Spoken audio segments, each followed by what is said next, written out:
Carlos Adames, that was. Why you? Yeah. And Julian Williams. Yeah. How did you have it before the stoppage? I had Carlos up. I don't know what round he was in, but Carlos, I felt like he was. Julian was wobbled a lot. Couple times. Yeah. Yeah. couple I was times. like, come on. Sometimes I just.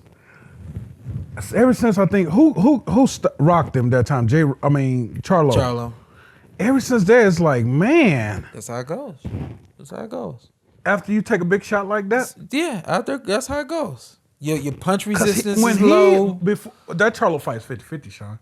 When everybody was going, he was that good coming out of Philly. Yeah, he was the man. Yeah. So it's like, and I still be waiting for that. I'm not even gonna lie. For Julian Williams, that greatness that everybody. Yeah. So when I see him start getting rocked and all around the ring, I'm like, come on, man, come on. Shout out to Brenagh because the fourth round was a really, really heavy round for Julian Williams. And all respect to him, but I expected that to start happening right around round 2, round 3. And then once it happened in round 4, I was like, okay, this is going to become the narrative of this fight. Each round was competitive. I had him winning a handful of rounds before the stoppage. You had Julian win? No, I haven't winning the fight, but I had him winning a handful of rounds. Okay, yeah, I got you. Until around the 6th round, I think was when to me it seemed like the swing just kind of turned for him.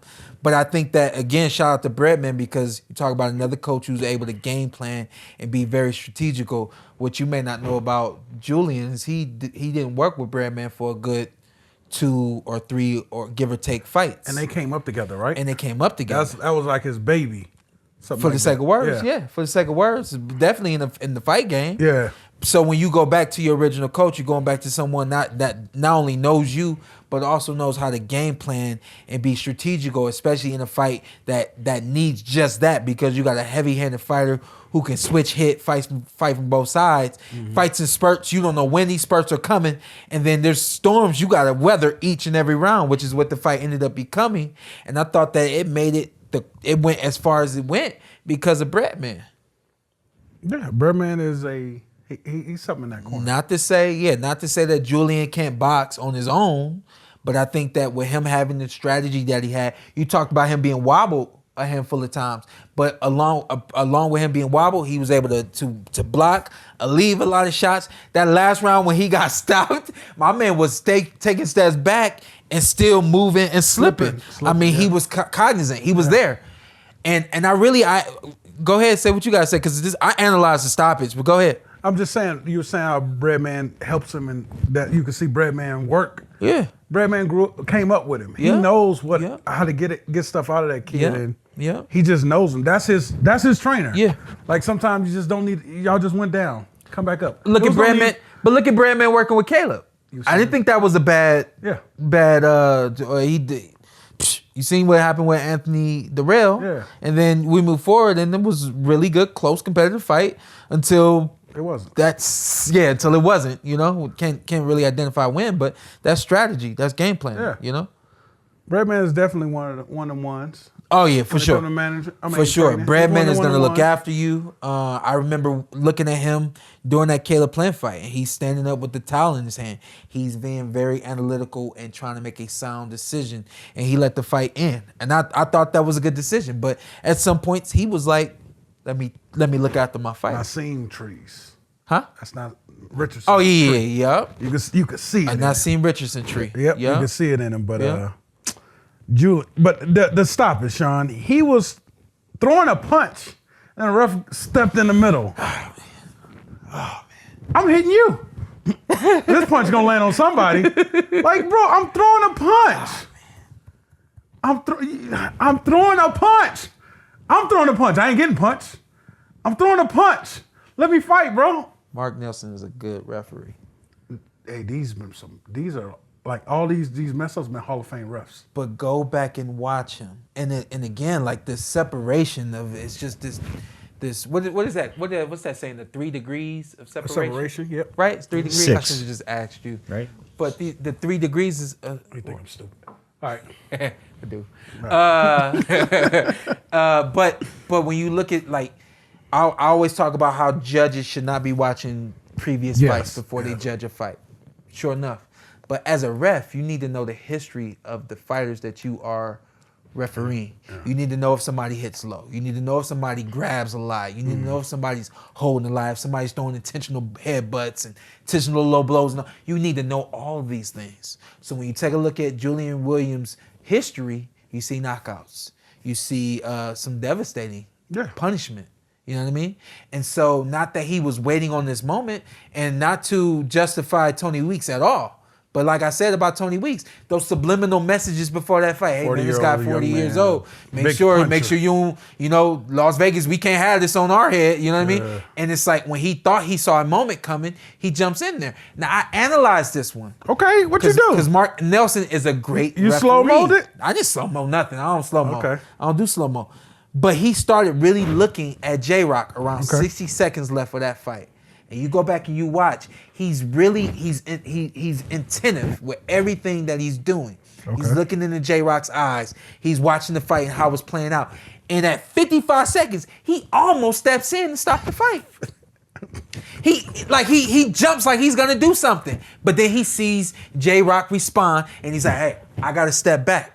And he continues to let the fight play itself out. But then he's really attentive to J-Rock and to how the fight is, what's happening in this fight. Because he's seen this kid get hurt. He knows that this kid has low punch resistance at this point in his career, and he does not want him to get hurt. So when he finally jumps in and stops it. This wasn't something that he just, like with Tony Weeks, he just jumped in and stopped it. My man looked at this for a good 40 seconds.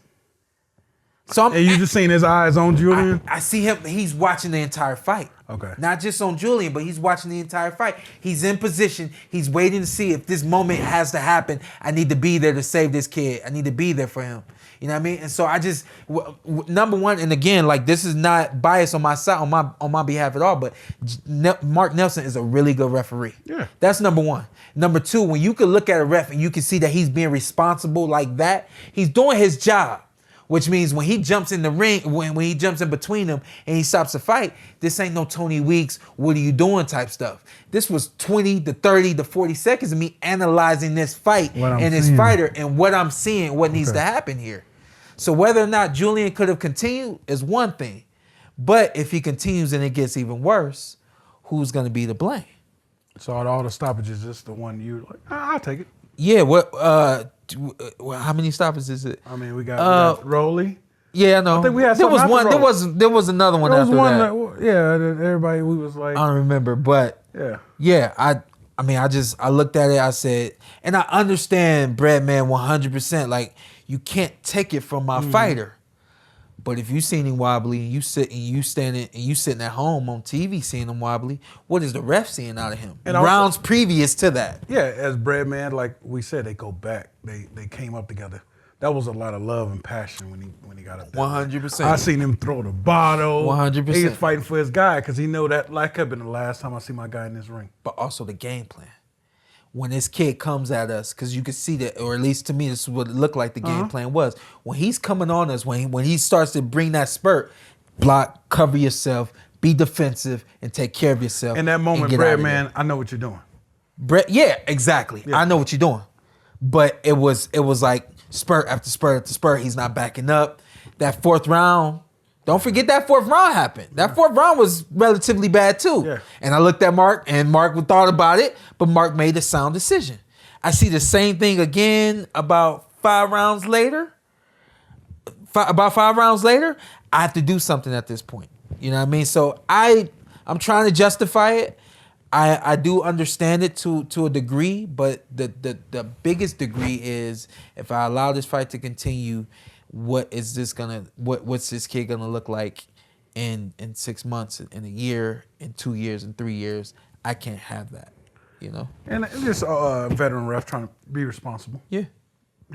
That's basically what we. So I mean, if you guys don't like that, take a look at it yourselves, but also understand that we've seen deaths in this sport, and we've seen people who are very unhealthy after this sport, and upon trying to make this sport safer just like the NFL. I didn't like the NFL when they start taking away the hits in the air on the receivers and stuff like that. It took me a long time to accept it.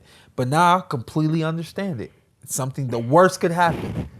And upon upon taking away some of your excitement and some of your thrills, we're willing to do that to make sure our players are healthy when they leave this sport. Same thing with boxing. I know we gotta get going, but I like to see Lubin Adams. Adames? That's 154 and 160. Are you sure? Yep. Oh, I'm tripping there.